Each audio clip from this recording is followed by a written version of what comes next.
Welcome to learning more about the eCommons at Roseman. This video will be going over how to create an account in the eCommons.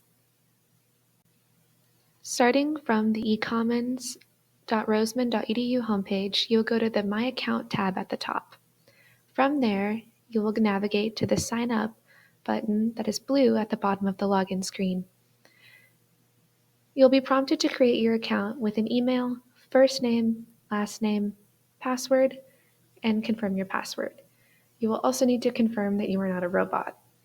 For all Roseman community members, it is recommended that you use your Roseman email, as you will be able to go back to see your scholarship and get regular email updates on things that you have submitted. Once you have completed these steps, you will click the blue Create Account button at the bottom. And from there, it'll let you know that you need to activate your account next. The final step is to confirm your account. Here is the example email that you will receive from bpress that will allow you to confirm your account that you have made. It should be from noreply@bpress.com, and you'll just scroll down and click on the green Confirm Account button. And then you are done. You've successfully created an account for the eCommons.